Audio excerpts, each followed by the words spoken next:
Good evening, ladies and gentlemen. Thank you all for coming out. This is a nice turnout on a Thursday evening. Apparently, there's people around Easley that like agriculture and barbecue. It kind of goes together. Yes, it does. So, as always, we start with a prayer. Well, actually, a quote from our first Republican president, and then a prayer to go with it. This is Abraham Lincoln.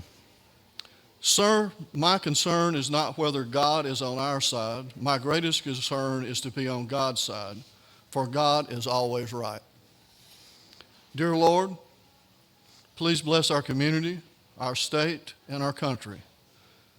We pray that you would always give us the guidance necessary to always be on your side. Amen. And I would add to that prayer, regardless of people's politics, we all love our mothers. So if you find the time and the grace in your heart, say a prayer for Savannah Guthrie and her family. I can't imagine my mother missing like that and not knowing where she's at or what happened to her. So if you feel so inclined, say a prayer for the family. So next on the agenda, if you'll join me, if you'd stand with me and say the pledge. I pledge allegiance to the flag of the United States of America and to the republic for which it stands, one nation, under God, indivisible, with liberty and justice for all. Fred, would you mind closing that door for me?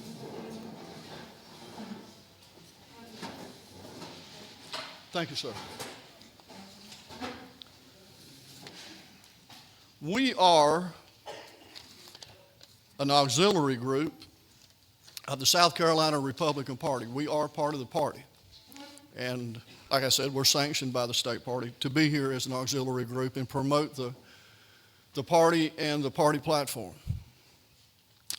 So with that in mind, I would like to share with you the South Carolina Republican Creed.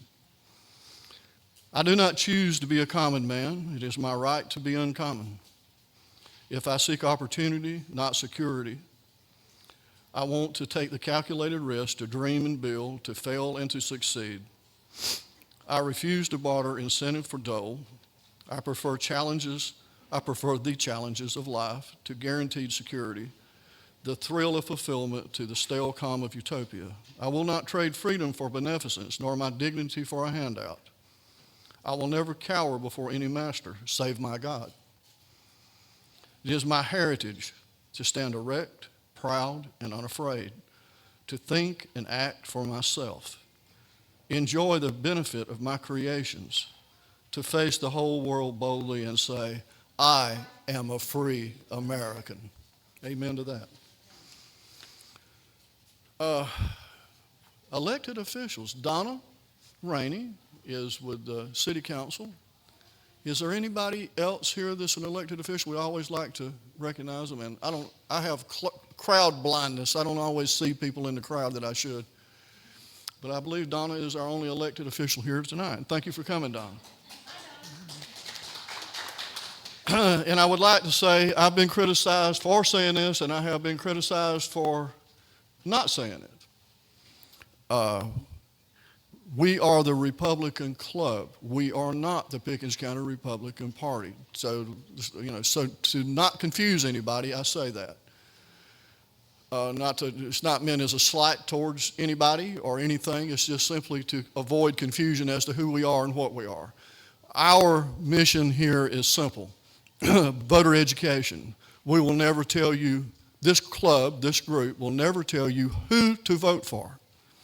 We simply provide a platform for candidates to come to you with their message and let you ask them questions. And as the founding fathers, the original intent of the founding fathers, their intention was self-governance.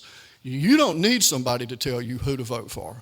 That is your responsibility and your job to use your discernment to decide who you think best represents your values. You don't need me to tell you that. I can't tell you that.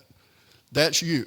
And that's our mission, to give you the opportunity to gain that knowledge from something other than a postcard in your mailbox. So that is why we're here. You'll never be asked to show an ID to get in. We record everything. It's put up on the internet for anybody to see.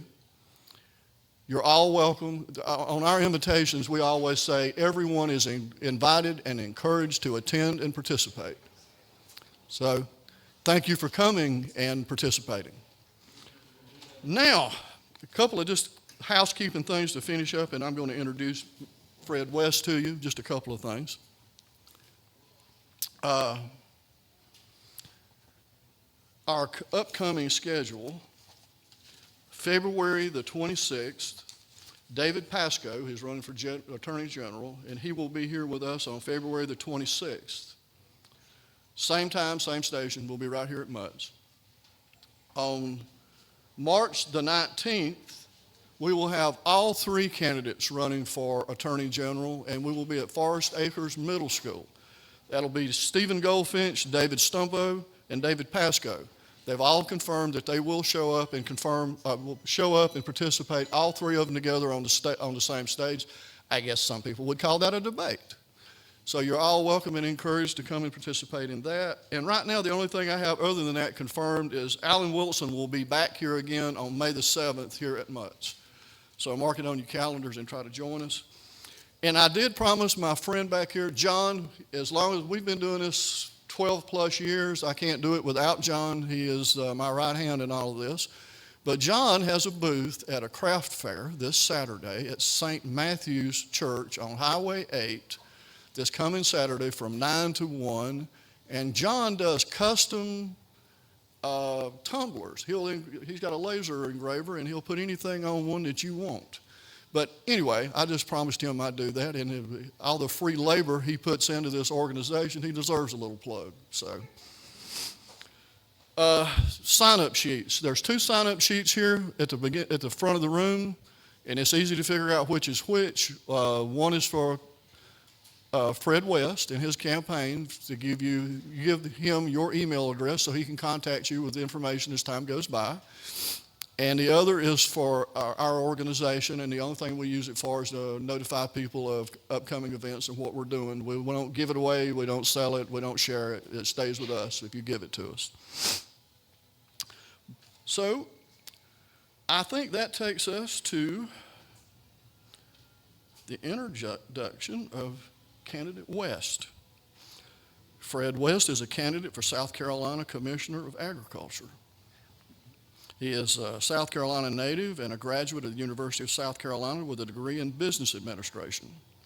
Mr. West spent more than 2 decades working in the agriculture industry, including 24 years as a senior executive at AMIC Farms, where his responsibilities included human resources, regulatory compliance, public relations, and government relations. After retiring from AMIC Farms in 2023, he founded a consulting firm, West Resources, and currently serves as Director of Market Development at the South Carolina Department of Agriculture. He has also held leadership roles in agriculture and agriculture business organizations within the state. He lives in Lexington County with his wife and family. And without further ado, Fred West. Thank you. Everybody hear me okay? Yeah. Thank y'all for being here. A little chilly night out there, but I'm glad you made it. Glad you made it through the snow. I thought tonight I would keep it simple. I would talk a little bit about me, just to introduce myself. You've heard a little bit, but I want to spend a little time on me. I want to spend a little bit of time on your Department of Agriculture. There's a lot of people just don't know all that it does. So I want to kind of take some time with that, because I think that helps understand the job description of what we're really hiring for. So it's an election, it's a constitutional office, but we're really interviewing for a job, is what I would tell you. And then lastly, I'd like to talk a little bit about maybe some things that I have a vision for within ag, and then we can open the floor for questions. I love questions. So again, Fred West, born in South Carolina, raised in South Carolina, lifelong conservative. Grew up in what I would characterize as a difficult family situation. So as a teenager, middle school teenager, I know what it was like to be hungry. I know what it was like to not know where we were sleeping.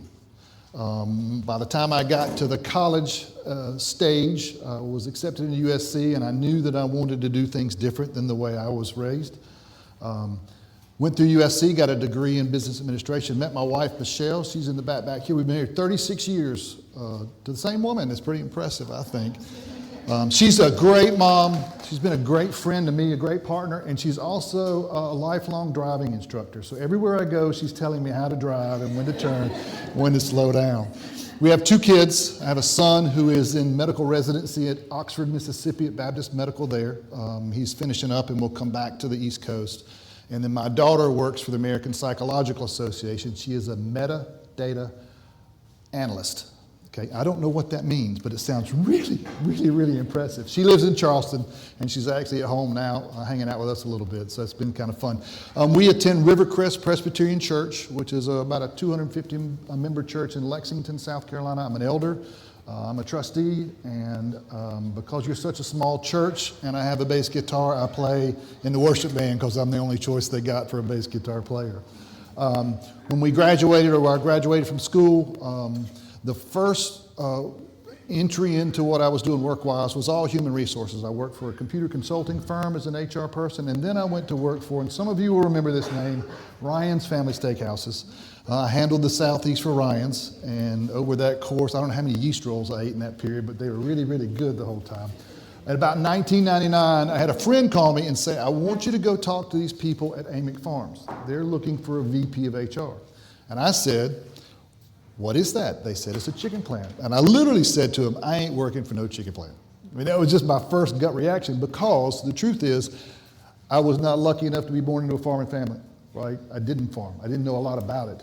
But in 1999, when I went to work for Amick Farms, not only did the Amick family kind of adopt me into their world, the state of South Carolina agricultural community adopted me, and I began to learn. So I started off as VP of HR, and the thing about ag that I really try to teach, and this goes to our teachers in the room, I really try to teach younger people is ag is an environment that if you're willing to learn and you want to work hard, you'll grow. You'll have opportunities.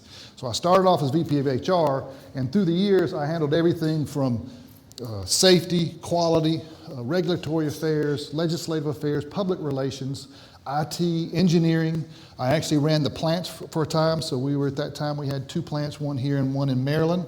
And I ran the live operations for a time. So I was able to kind of move through the business. And I'll be honest with you, as a kid who kind of grew up in a tough world, didn't go to Yale, when they would sometimes have me doing things, in my head I'm going, do they know who I am? Do they really want me to do this?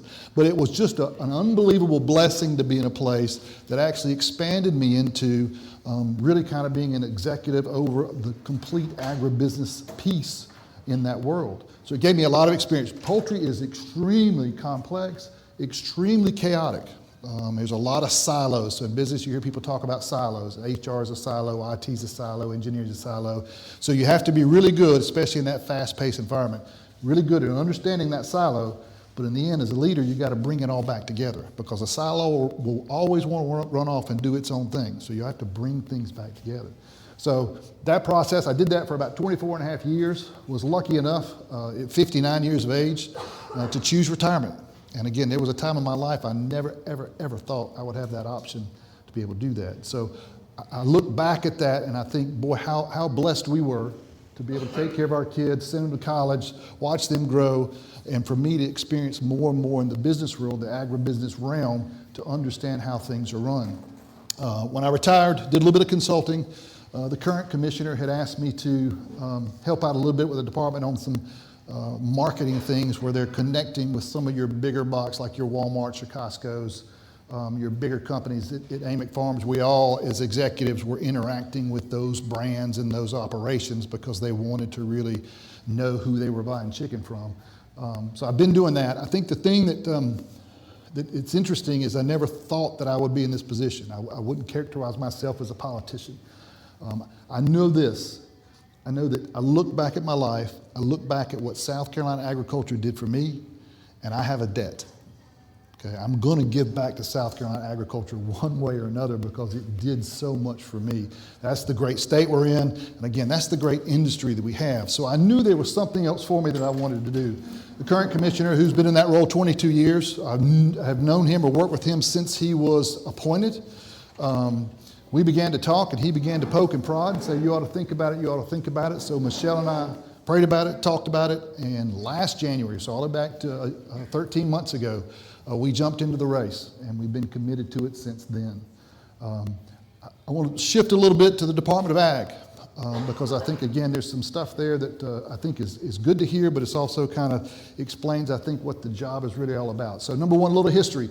The department was founded in 1879. So this is after the Civil War. The economy is really not in good stead. The land's not in good stead. And the General Assembly said, hey, we need a Department of Ag. And we want them to do two basic things. There were two things they focused on at first. One was to serve and support farmers. Makes sense, Department of Ag, right? The second thing, and this is the one that I find fascinating, they wanted the Department of Ag to market South Carolina agricultural products. So all the way back to 1879, they recognized that there's a piece of this that has to be marketing. We have to make sure that industry has markets to go to. Now, we still do those two things today and work really hard at them. But if I look through the years at what's been added to this agency, you begin to see kind of a complex agency that has a lot of different silos that have to be led well. So, for example, we have a metrology lab, not a meteorology lab, but a metrology lab. And that's a lab that basically certifies or makes sure weights and measures are exact. So everybody from Boeing to truck stops to sled bring their equipment to us, and we make sure and certify that they're accurate. We have people who go in and verify the weights in grocery store, the scales in grocery store. So when you go in, you go back and you buy a tray pack, 5 pounds of wings, we make sure it's 5 pounds. We inspect gas pumps. So that you look around, look at any gas pump, you're going to see the seal on it. And what we're doing with that is we're looking at, is it pumping a gallon? If it says a gallon, it's got to be a gallon. Number two, we look at the octane. Is it the correct octane? And then we look at the quality in the fuel. Is there water? Is there dirt? Is it mixed with other things? That's true for gas. That's true for propane, liquid propane. It's even true for airport gas pumps. We inspect those, which again seems kind of odd to be underneath the agricultural department.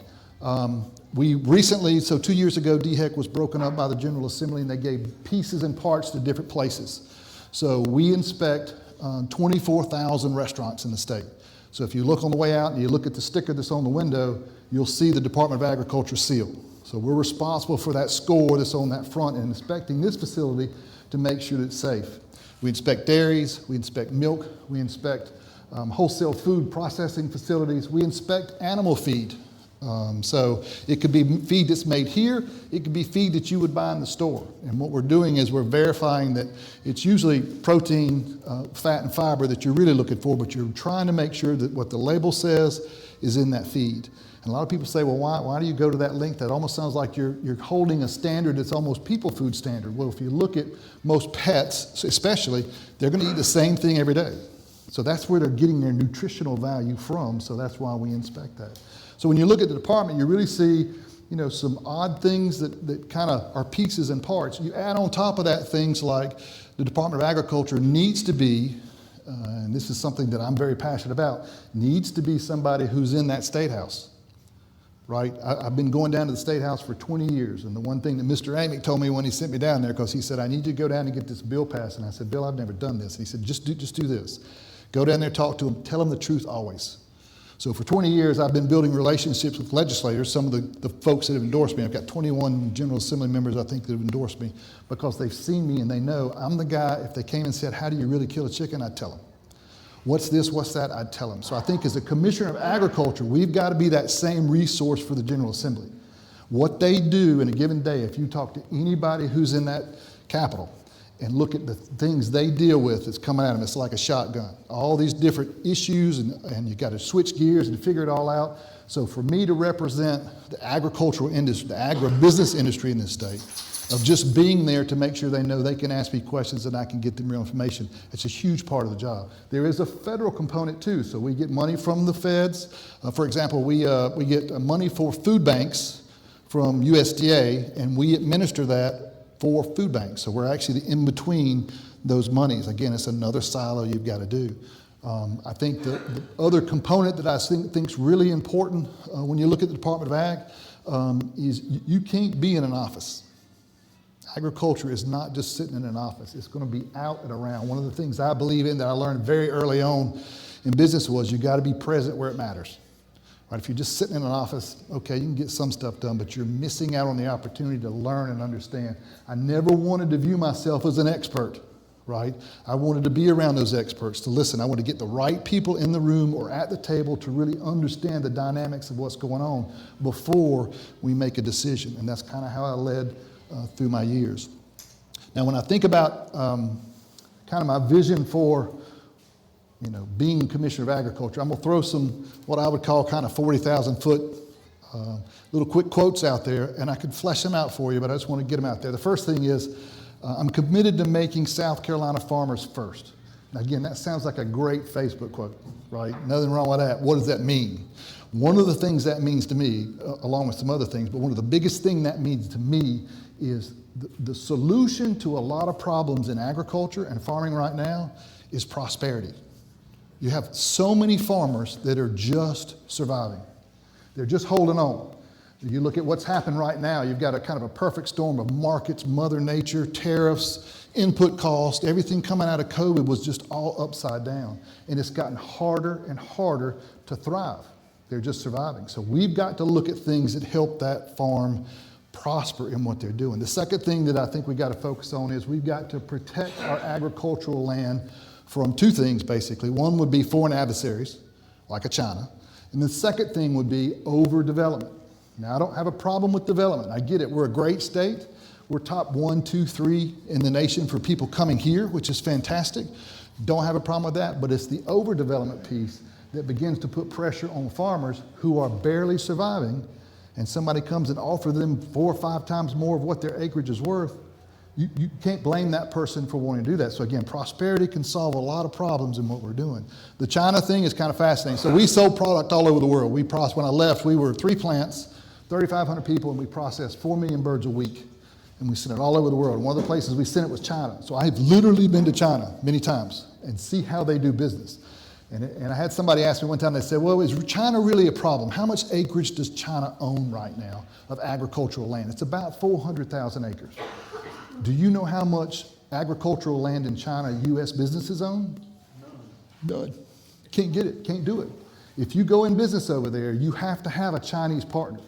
You don't own the land. You don't. It's a whole different playing field. And I recognize that when I was over there, again, a kid just from South Carolina who didn't think he'd even be there, to learn how they do business and learn how unfair it can be, right? And when we think about just a foreign adversary is just, okay, they're maybe looking at what they're doing. Look at what it does to the business marketplace for our farmers, not just in South Carolina, but our nation. So I think we've got to be really good about that. The first answer to how do you keep people from China from buying people's land is they prosper, right? If they're making, farmers want to farm, right? So if they're making money and they've got a good living, they're not going to sell. They don't want to. There is some legislative component. You got 2 states right now that came out with some legislation. I would tell you on legislation or policy or procedures, one of the things I learned very, very early on, it's all about the how. We tend to take a very complex situation and reduce it down to a simple answer and a simple policy or a simple piece of legislation, and that usually doesn't work. So how we go about writing legislation that can protect us from those foreign adversaries, the Department of Commerce produces a list, and right now I think it's 6 or 8 that they put on there. The General Assembly here, I think the last 2 years they've been talking about it, trying to work with it. If I was Commissioner of Agriculture, I'd be right there with them, because you can have, the how matters because you can fix one problem, but create some other problems over here that weren't intended. You could stop China, but you could also stop us, United States people or South Carolinians, from doing things. So we've got to do that in the right way. The next thing I would say we've got to do, and I learned this from COVID especially, I knew it, but we've got to be less dependent on importing our food from other countries. Now, look, we don't grow pineapples, okay? We're going to have some that we import into what we're doing. But COVID taught me when that was all going down, because poultry kept running. CDC would call us and USDA would call us and say, look, y'all got to keep running and figure it out. And every day we came in and tried to figure out how to keep our people safe, and we did a pretty good job at it. I would get these calls and people would say, what are y'all doing? There's no chicken in the grocery stores. And of course we had chicken everywhere. What happened was the distribution system that took our chicken from here to Atlanta and then back to here in grocery stores broke down. So we had it here. It was right here. And you saw a lot of chicken companies starting to take their tractor trailers and park in a parking lot. And USDA actually had to change some of the rules on how things were sold to allow them to sell product because it couldn't get through the distribution chain. And I think about, again, the ease of getting export stuff now. It's cheaper. You know, you look at what comes from Mexico many times on produce. It is very difficult for a producer here to even come close to it. So we've got to be better at protecting our markets and buying stuff that's from here. I do think that food is security, so that also means it's national security, right? It's a piece we've got to look at. And the moment we start getting our chicken from China, we're in trouble, is what I tell you. The last thing that I would want to focus on is because the Department of Ag, again, it's very complex, really pulled away. I'll give you a good stat right now. About 55% of the compensation of people who work in the department is related to compliance or consumer protection. So when you think about restaurants and pumps and grocery stores and milk and animal feed and commodities, all that stuff is a consumer protection division underneath the Department of Agriculture. So I want to make that consumer protection division the best that it can be, right? It needs to be top shelf. When you walk in a restaurant and see that letter, I want you to have full faith and confidence that it's right. And I'm proud of what has happened since they came from DHEC. We've done a really, really good job. We brought over, I think it was 150, 160 folks that were inspectors. They were kind of the red-headed stepchild at DHEC. You know, they didn't get a lot of attention and nobody really kind of helped them. We brought them in and said, we want to do this right. We want to be top of class in what we're doing. And they've done a really good job. And doing a good job doesn't mean you shut everybody down, right? You hold people to a standard, but while you're working with them, you've got to work with them. If you look at the turnover in this restaurant, you know, turnover in the poultry industry and farming in general is pretty bad. You look at restaurants, it's very difficult to keep people. So for our inspectors to actually get to know, they've got an area they inspect, so they're building relationships with the owners or the people who are in charge, and they're getting to know some of the flows and what works. I always wanted, when I was at Amick Farms, always wanted a relationship. We always had USDA inspectors in our plant, usually about 10 or 12 at a time, anytime we were running processing. I wanted to have a relationship that those people would come to me and go, you know, I just saw Bob almost do this. Because almost means I can go take care of it. I can go teach something. If she comes and says, I saw Bob do this, it's too late. I'm already out of compliance. I've already made a mistake. So our inspectors are really kind of feeling much better about what they're doing and trying to work with it so that we can make things better. Now, the reality there is when I say feeling better, there's still a standard. If you don't meet that standard time and time again, you're not going to get a sticker on the front.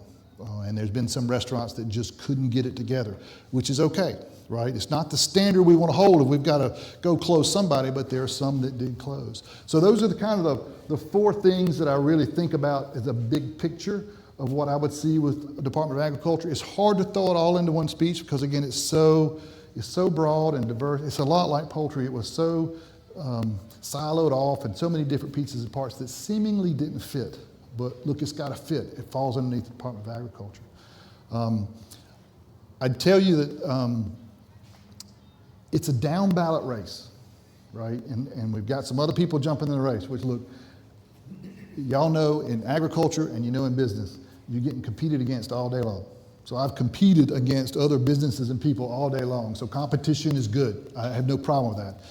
But it is truly a down ballot race. And what that means is the governor's race, the attorney general's race, the congressional races all suck up a lot of the oxygen in the room, rightfully so. You know, those are big, important positions, but this position is critical at this juncture.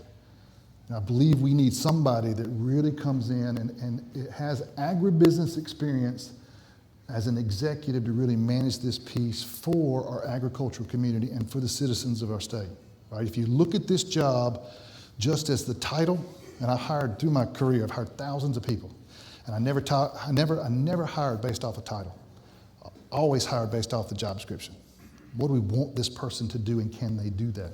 And when I think about what I've experienced and what I've been blessed with and what I was pulled into and what got dumped on me through the years that just helped me learn, I believe I'm the person who can bring that to this position.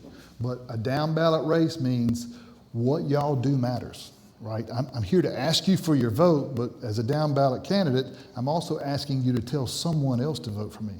I can't compete with the TV commercials that you're going to see on governors, right? It's just not going to work. So it's going to be this. It's going to be relational. It's going to be being present in front of people to really talk about what we're doing.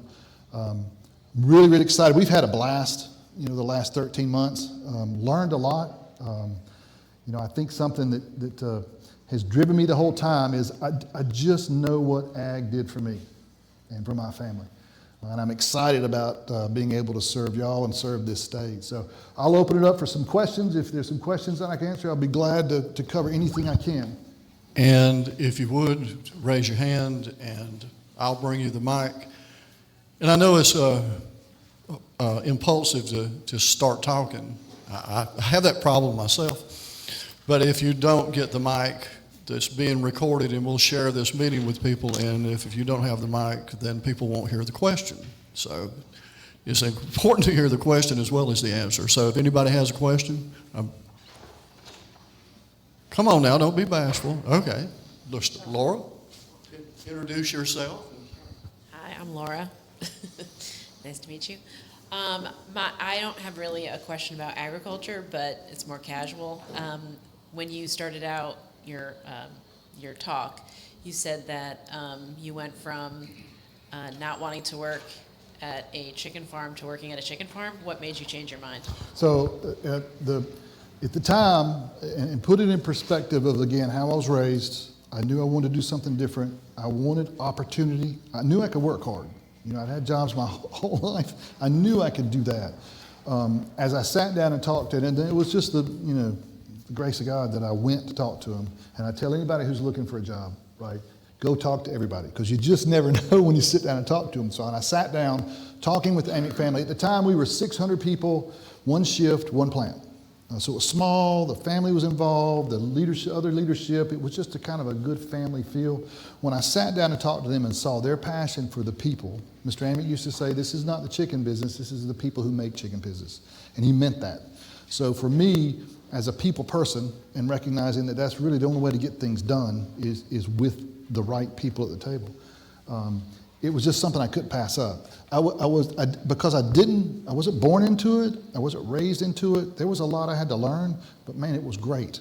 I mean, it was fantastic. And again, in ag, you learn quick. You have to learn quickly.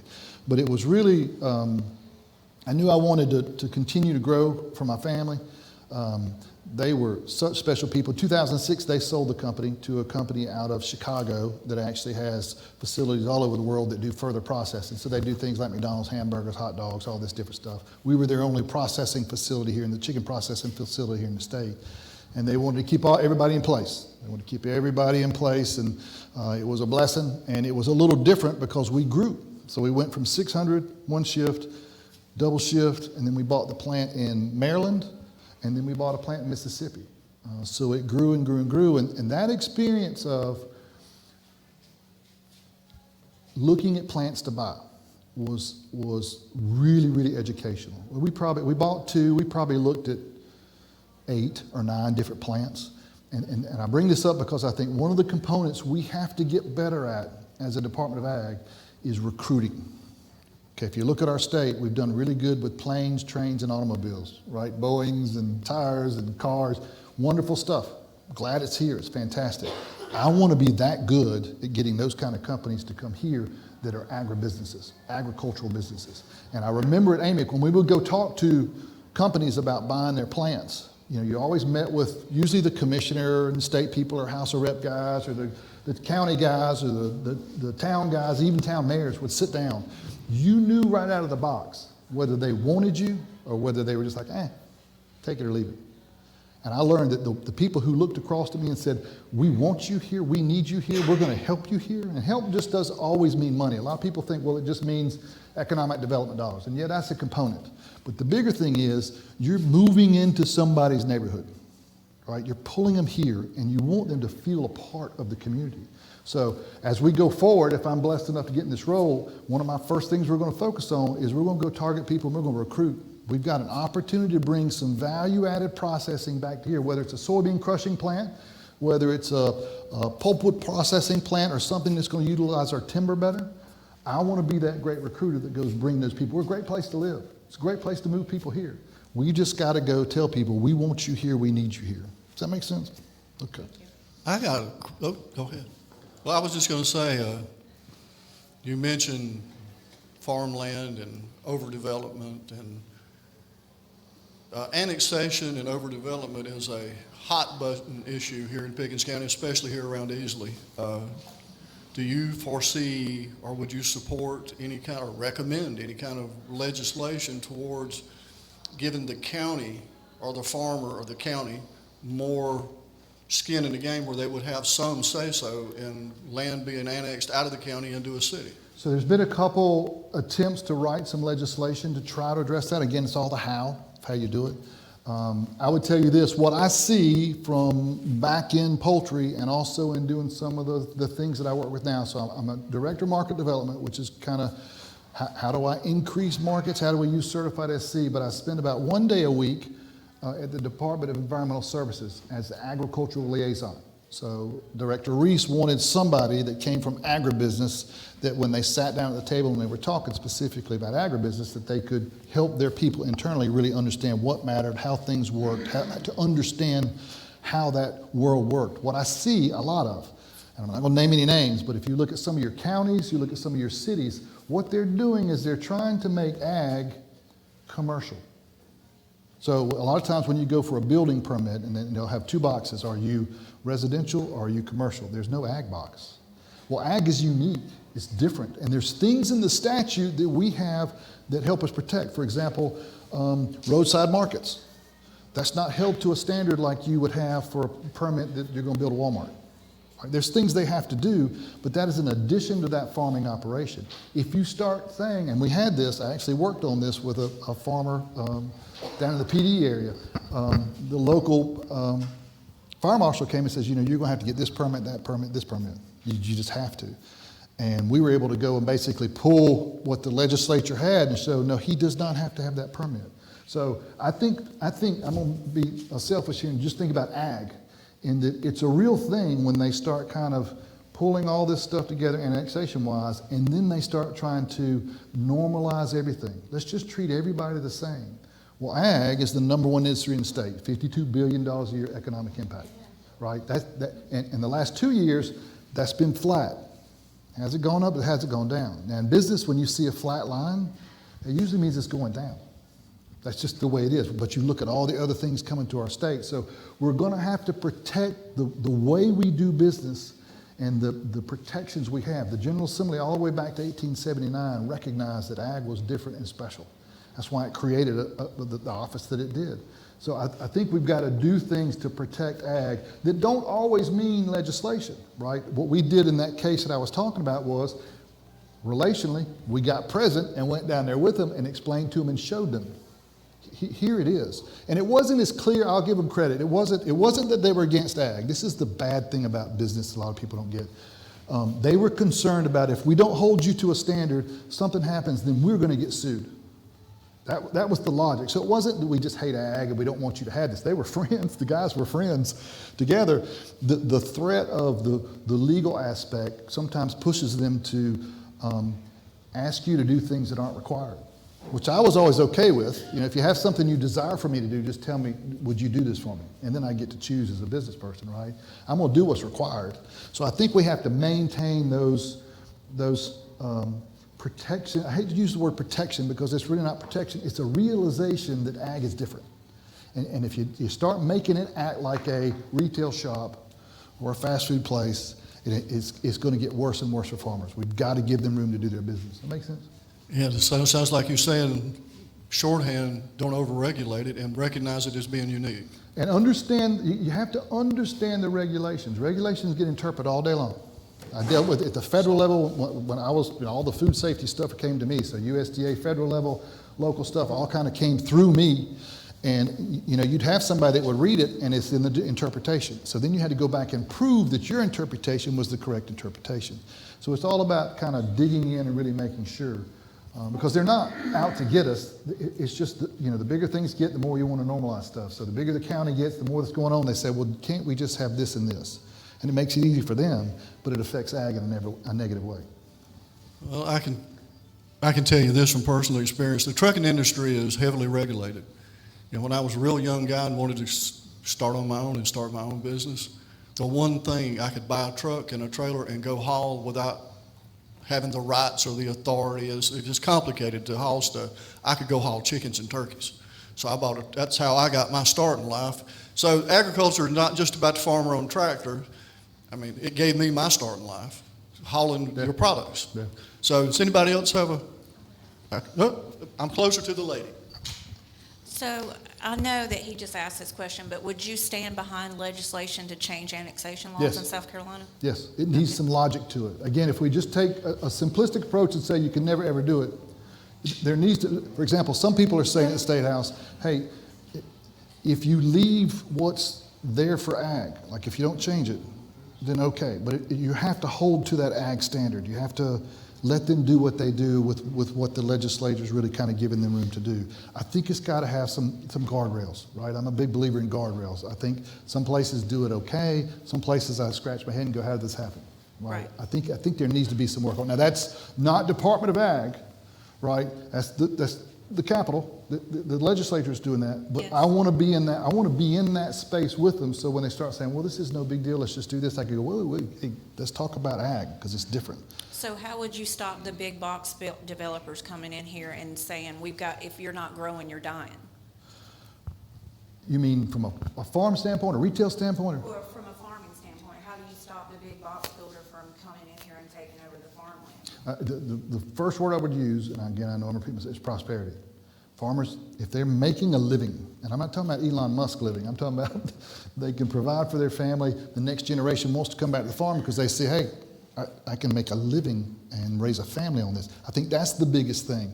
I think the other piece is the Commissioner of Agriculture and the Department of Agriculture has to be an advocate, right? I mean, we have to be that one that's looking at the agribusiness environment saying, how do we make sure about 80% of your farms are considered small farms. We got to focus on that. That's a lot of people that we got to figure out how to help them do their business, how to help them stay in business, give them choices of how they want to do their business. So I think a lot of it is, if they're succeeding and thriving, I think a lot of people will be like, I'm going to keep doing this till I'm gone.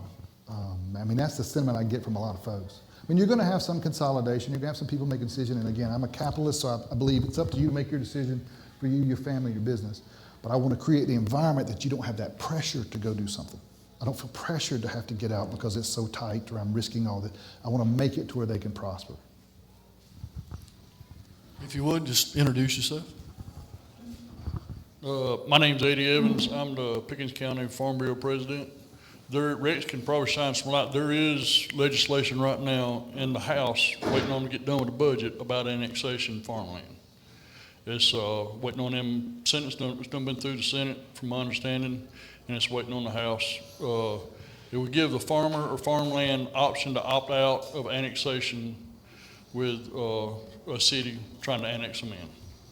The other thing, And that bill's got a good shot. I mean, it's good legislation. It's clean. The how makes sense. It's not this big, broad thing that you can turn and twist. It's ag. It's ag specific. It's agricultural land owned. The upstate South Carolina, since Canton Mills shut down, the timber industry has went to crap. What's your thoughts on that? So most people don't realize this. Out of the $52 billion a year impact that ag brings, the largest sector that brings the most money, about $23 billion, is timber. You just don't, timber, forestry, right? It's like you don't see it. You don't get it. 2023, you correct me if I think I'm wrong, 2023 was probably the last decent year. And then after 23, when everything started closing, I mean, it's Armageddon to a certain degree. Now, there are some projects that have been worked on that are kind of in the works. They're kind of in the, what I'd call the Area 50, what is it, Area 51. They're working on it. And there's some stuff that's got some good legs there. But I think it goes back to, we've got to be better recruiters. We're a great place to live. We're a great place to do business. The governor's always saying, hey, we're a handshake state. And it's really true. And businesses pick up on that. That's why we've got some of the ones we got. So I want to be a better recruiter. I want to work with the Forestry Commission and the Forestry Association, because your commission is really over kind of the management and the fire and that piece. The association is the industry coming together. Again, it's about getting the right people at the table. And though that doesn't fall all underneath the Department of Ag, I want to be right there beside them. The more we can do things united and show up, where it's all of us, with Farm Bureau is an amazing partner. I'm just going to tell you, from the time I have been down at the State House. They were the best people for me to learn from, grow from, and be there with me. There was stuff that really didn't get on their radar, that if I said I need help, they'd say, well, we'll go do this together.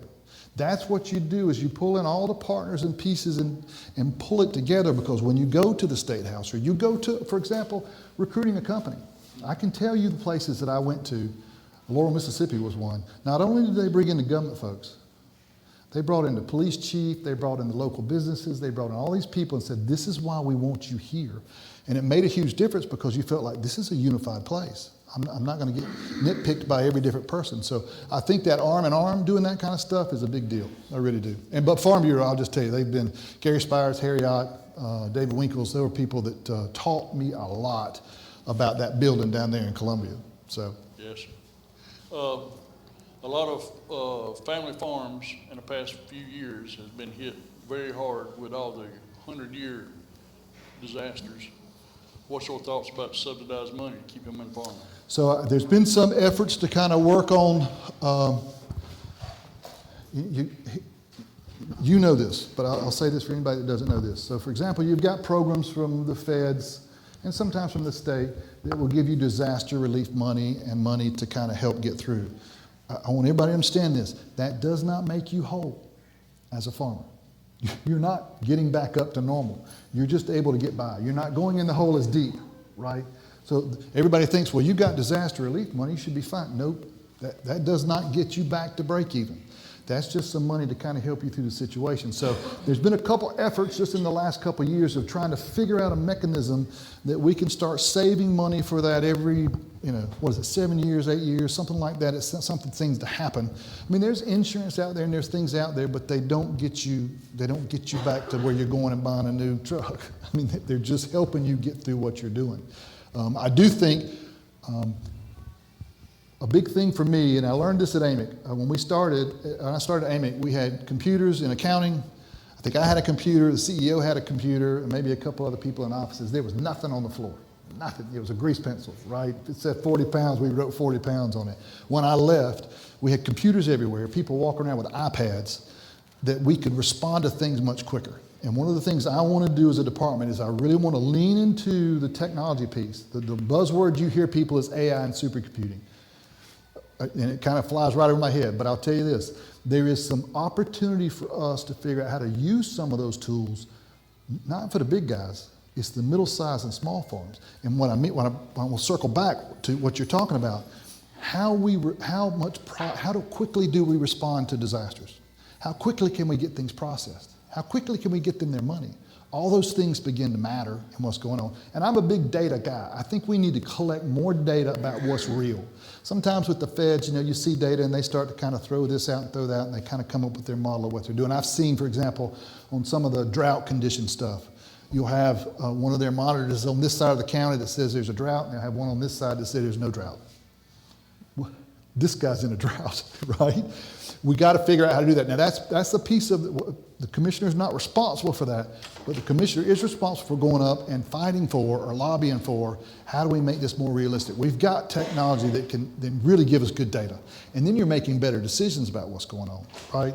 So I think the piece to me is disasters are going to happen, and if you think about disasters in ag compared to disasters in, let's just say, automotive plant. Let's say there's an ice storm and there's no water at the automotive plant and they have to stop for 3 weeks, right? They just can't make cars. Well, when they come back, they just crank right back up and they make their cars work a couple extra weekends and they're right back to where they go. That farmer probably lost his crop. Not for a week, for that season. So that's a piece that people don't understand. And I think that's one thing going over to, I will say this, right now in the General Assembly is the best time I've ever seen legislators wanting to help ag. They were never against us, right? People appreciate what we do. They appreciate the agricultural business in the state. I've never had more legislators come up to me and say, what can we do to help? What can we do to help? So if I'm in that role, I want to swing big. I want to ask for some big stuff. I want to get some help that can really put us in position to make sure we're ready for that next situation. You talk about, my name is Eric Hiltner. I'm with the Pickens County Cattlemen's Association as well as this organization. You talk about bringing prosperity back to the farm. But there are so many different aspects to every type of farming, and they each have their own specificities. How do you plan on even starting on that to make it that way, to make people stay and not want to sell off to develop? It's a great question, and it's why somebody who says, well, we just need a farmer to do this, doesn't quite make sense. Because show me a farmer who's a farmer for everything. They're all different. They all bring something. Cattlemen, chicken, row crop, specialty crop, hogs, trees, aquaculture. They all are a different business. It's ag, but the way they run and what pressures they have and what needs they have are different, right? I think one of the things that I would answer to your question is that is where I think we get better at utilizing things like we've got an agricultural commission, right? This is where the governor appoints people to the ag commission. And the Ag Commission is really about the macroeconomics of the agricultural industry in South Carolina. The other thing we've got is we've got commodity boards. That's more the micro level, right? And the governor appoints them, and then the South Carolina Department of Agriculture administrates those two groups. I want to be in the middle of that, utilizing every resource possible to understand how do we help. Because if you just have a one-size-fits-all, it wouldn't work. Right? And when I say, for example, recruit businesses, if you just say, well, we just want another soybean crushing plant, well, how's that going to help a cattleman? How's that going to help a poultry? It can, but really you've got to think about, okay, in cattle, what I think about is beef processing.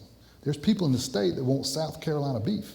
How do we increase that? Now, we've done some in the last couple of years, the Economic Development Fund we have in the department. We've spent some money on that, but in my opinion, it's not enough. I want more. I want you as a cattleman to have more options of where you send your stuff and how often you send your stuff. Because I think what will happen is if you knew you could get it there and it was consistent, you'd probably add head, right? You'd have more coming to you. So it starts to build in what you're doing. But that ability to go from silo to silo. So it's not that one is right and one is wrong. They're all different. And to be able to get involved in that and really understand before we make decisions, the how is really, really important. So I think being president, I want the department has wonderful people, right? I want them in the field more. I love them. They're doing a good job. But I'm telling you that one of the things that I learned in chicken was I always looked at somebody and said, when's the last time you've been in that plant? When's the last time you've been in a chicken house? Because there's nothing like it. There's nothing like getting out and seeing that part of your business and going, oh, okay. I would always, we have a group, they sit down and they say, we're going to come up with this policy or procedure for this certain area. And they talk about it and talk about it and talk about it. And I say, I tell you what, y'all sit right here, I'll be right back. And they're like, where are you going? I said, well, I'm going to go talk to the people that would have to do this. I want to see what they say. I want to see how this works for them, because you'd be surprised what you could pick up from the person who's doing it every day, right? That's the piece that I think I've gotten good at through the years is you pull those people in. I can't be everything, right? I can't be an expert at everything, just not.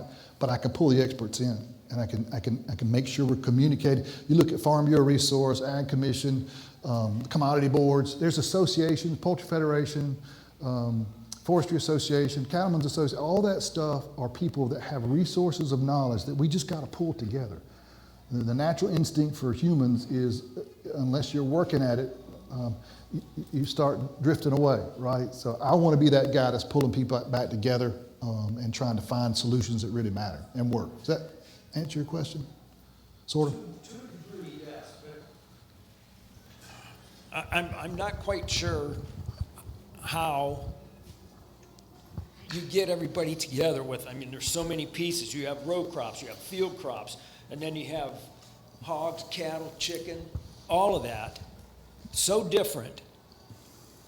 How do you make that work? I mean, that's years to get all of that together. It's the challenge of the job. It is challenging. Yeah. And over the years, you're going to have people that say, I can't do this Right, anymore. right.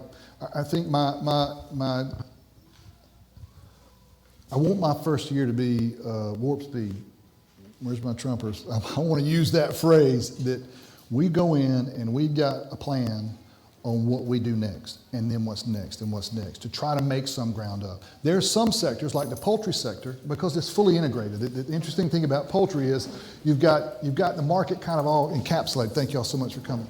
It's all encapsulated. So they don't have the same demands as a row crop farmer who's depending on X, Y, and Z to get his product, or cattleman who's depending upon this to get processed. It's all kind of built in. I would want to focus really first on where we're hurting the worst, right? Where we're hurting the worst. When we looked, the plants we bought were distressed plants. They were in trouble. The one in Maryland would have closed in 6 months if we hadn't bought it. Not because we were just fantastic people, but it was that bad. And one of the things you look at when you walk in, it's like a doctor in the ER. Where are we bleeding the most? What are we going to who are the people that are hurting the most at what they're doing? And let's focus on that and get some motion going. Again, we get the right people involved, you can get a lot done. I think sometimes we just drift all apart and it's hard to kind of stay unified. I go back to unification. Stay hard to unify to get something done. But there's some places, you look at row crops, you look at cattle. I mean, cattle prices, let's face it, they're up, but that's not the solution, right? There's more work that needs to be done. And there's a demand in the state. We created a program in the department, and I won't take all credit for it, but it was kind of, as market development guy, it kind of piqued my interest. So schools in our state produce about 110 million meals a school year. So it's a huge food market, right? So I said, hey, let's talk to the schools. Let's see, how do we do more local buying? The federal government had these programs called LFS, Local Food for Schools, and they would give us money, and then we would distribute it to the schools, and they would buy from farmers, which was a great deal. Problem was, from one year to the next, you never knew. You could get $1 million, you could get $3 million, you can get nothing. And then when they really started chomping down on things in DC, they cut those programs. So I went to the commissioner, I went to the assistant commissioner, I said, hey, can we go to the state legislature and try to get some money for our own state level local food for schools?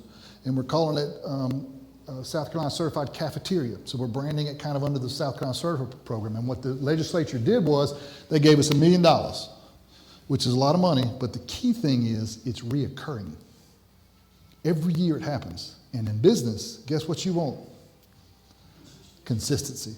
One of the things I've heard in that process, the reason I say that story, one of the things I've heard in that process is schools who are super passionate about local. They love ag. I mean, it's just amazing their heart for the kids and what they do. They are asking for South Carolina beef.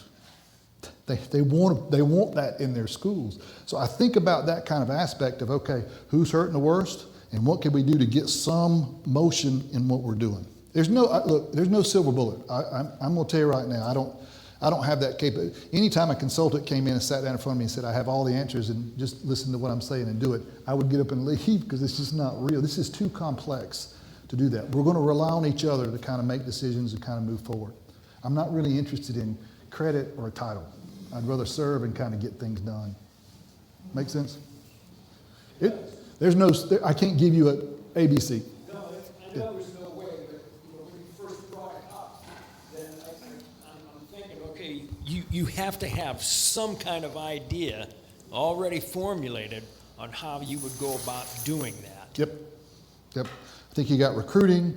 I think you've got, honestly, you've got businesses in the state that I would call legacy businesses that we should go to them first. What would you do?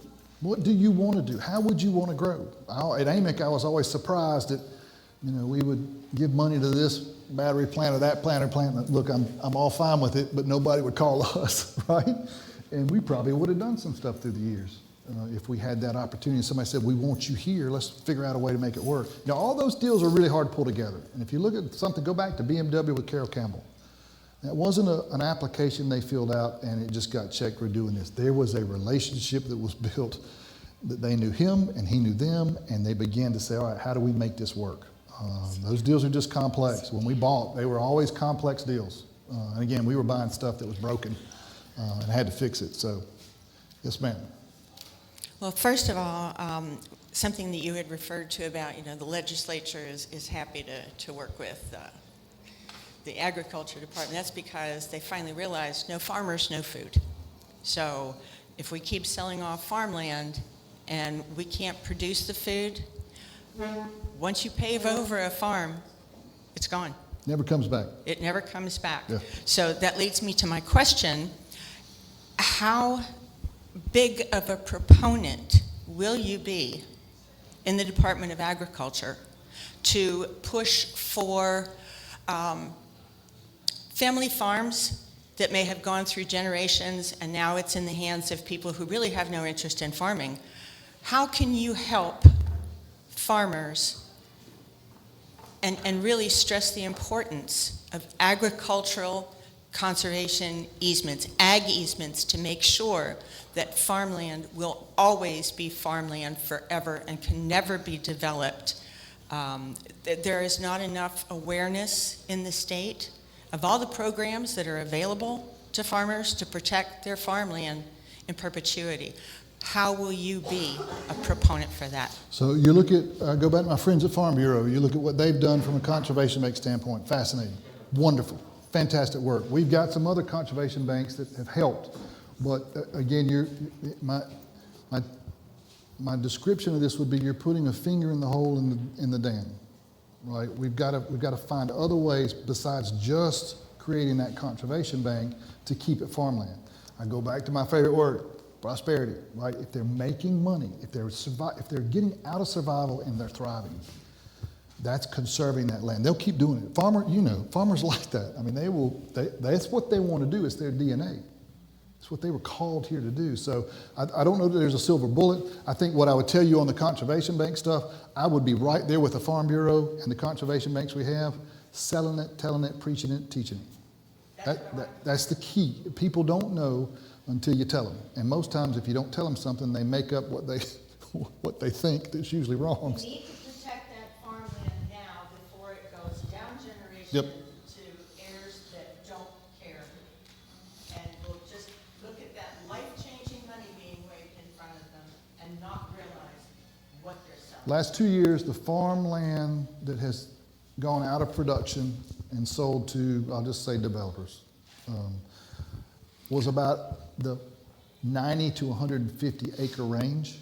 And guess what that is a perfect size for? Subdivision. I mean, it makes sense in what's going on. So how do we help that 150 acres do something that, A, they can prosper, but how do we convince them? The conservation stuff takes time. It's like a house closing. It's a long process to get through because it's so complex. How do we speed that up? How do we have more money to do that? Farm Bureau has really stuck their neck out and raised and spent a bunch of money, which is fantastic. Yeah. I think we got time for two more questions, and then we'll let you wrap it up. RD, Well, my buddy. well, that makes three, so we'll try to get to three more. Let me get Mike up here first, and then I'll work my way back to you. You get the last question of the night back there, okay? My name is Mike Church. Not getting away from the farm thing and stuff, but in a different part of ag. You guys inspect the restaurants and stuff like that. What are you guys doing to inspect all the food trailers that are popping up everywhere and the small civil organizations that are putting on more than 12 food events a year for inspecting them and making sure that, because there's a lot of paperwork to go through if you're doing more than 12 food events a year. Yep. And, stuff like that. So what are you doing? How are they going about inspecting all these things? They're just popping up with no billboards, no signage, no business logos, Yeah, I would tell you that, when I say inspect restaurants, that includes some of your cafeterias, like your school cafeterias. If you go in a Spinks gas station and they've got their chicken they're cooking there, that includes that place.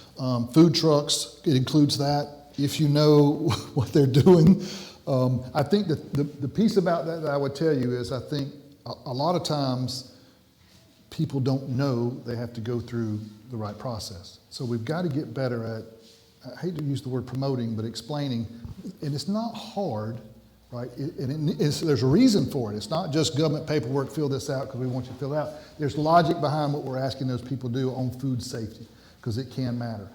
I do think that's an area you'll probably see more technology. So when we got the folks over from DHEC, the package they were using, the software package was okay, wasn't great, but technology is just moving at like the speed of sound, and it makes it so much easier that they can get to more places. They can go to those festivals and actually roam their area and make sure. Those are the easy ones, though. I mean, some of these trailers are just popping up Yep. for a week in Liberty, and then a week in Simpsonville, and then a week in Seneca, and then, there's no way you can track them. Yep. And it's like, how do you, make sure that they're safe and all of that. It's like, I would want to make it to where we really make it easy and encouraging to go through.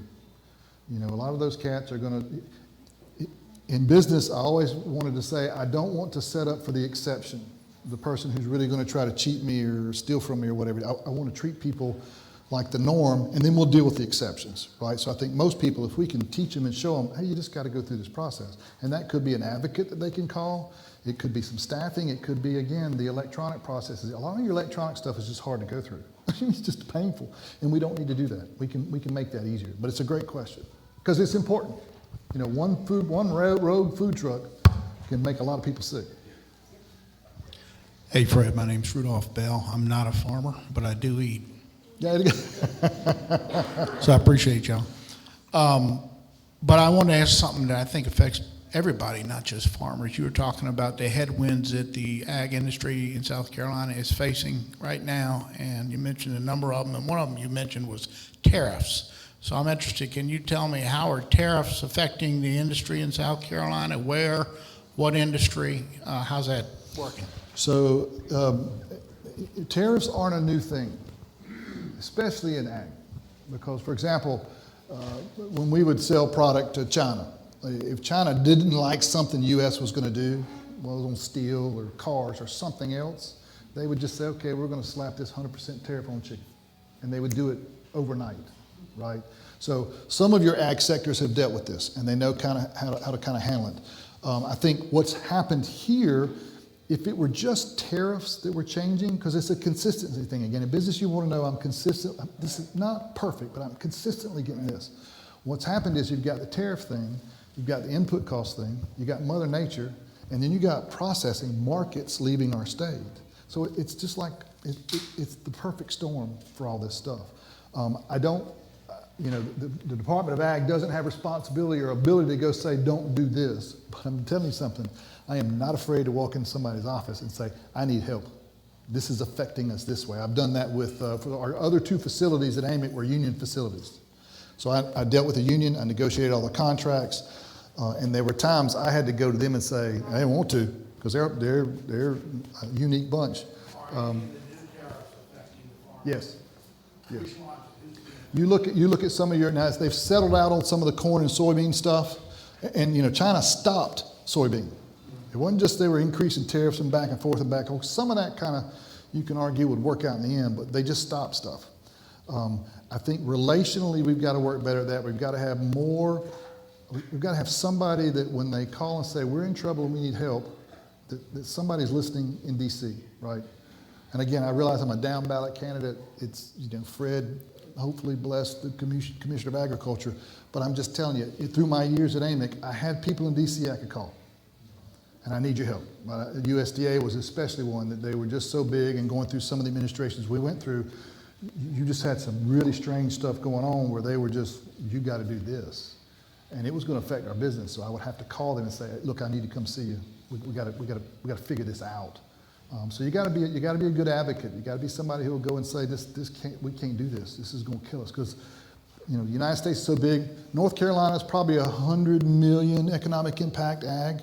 Georgia's probably, I think, 80, you know, so we're kind of in between those two. So you could say, well, it's only $52 billion a year. It's $52 billion a year. So somebody's got to go and say, our $52 billion matters. And we are the biggest producer of peaches, east of the Mississippi, not Georgia. No, not the peach state. And the last question of the night goes to Commissioner Weathers did a good job bringing in more beef processing plants. You can tell him I said that. He may not believe it, but you can tell him. But what's happening is they are state inspected, and they're state inspected by Clemson University, Livestock Poultry Health. Why aren't they inspected by the South Carolina Department of Agriculture? Because if I got a complaint, I go to Clemson's bureaucracy that I didn't vote for instead of going to you and the governor, which I did vote for and may not ever vote for again. The other question, or the same question really, There are no USDA graded slaughterhouses that I know of in this state. I know there's some over in North Carolina and some over in Georgia. But I live very close to the cliffs and the cliff wannabes. And they drive by my cows every day. And I want to sell them beef. And I've talked to some of them, and they said, is it choice, or is it prime, or is it a boot? Well, I don't know, because Clemson does not grade them. If I'm selling you a half a cow or whatever, I have to pay extra to have the USDA come in and inspect while it's being slaughtered. Why can't they go and cut it the 12th, 13th rib and see the marbling and say, wow, this is a prime steak. This carcass is prime. And it's a marketing thing. If it says USDA prime, it's not $7.50 a pound hanging weight. It's $34 a pound, period, for this steak. What can be done about that? It's a great question. That is an example, going back to what you talked about, look how different his business is and what he's concerned about compared to a row crop farmer or a fish farmer or a chicken farmer, right? It's different. The people don't know. In South Carolina, I think it's one of 2 or 3 states that the state vet does not report to the Department of Agriculture. And that's for the state. It makes it certainly complicated, not only for a farmer, right? I'm dealing with something right now related to cows, and I'm meeting the state vet tomorrow. Sit down and talk about it. You have to understand their bureaucracy and their process. So what I would tell you is, it would have to be the legislature that really changes that dynamic of that is that. What I will tell you this, and this is my promise, because this is what I did my whole life. I don't care whether it was at Ryan's or at Amy Farms. I want to help. Right, I'm meeting with the state vet tomorrow, even though it technically doesn't fall underneath Department of Ag. I want to be that resource that goes and says, guys, this is too confusing. How do we make this work? Do they understand how huge it would be if we could get that label? Yeah. I think it's easy to, everything's got bureaucracy. Your house, churches, this business has bureaucracy. When the bureaucracy takes over and you can't really back up and look and say, what are we doing what's best? Are we really helping? That's where you go, okay.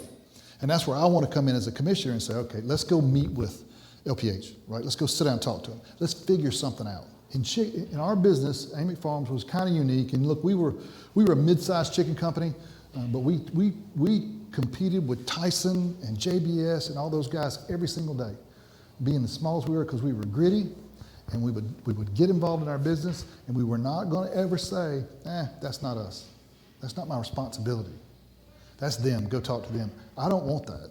I don't want my people saying, as if they're working for me, I don't want them saying, yeah. Don't say that to me. Call Clemson. Tell me what you want, and I'll call Clemson for you. Yeah. That piece is how we've got to, that's going back to how do you help a farmer? When somebody calls who really doesn't necessarily have time to go through the whole process of figuring out 2 different bureaucracies, they just want help. They want somebody who will lean into their business and say, I'll make a few calls for you. I've got some relationships. Let me talk to the state vet. Let me figure this out.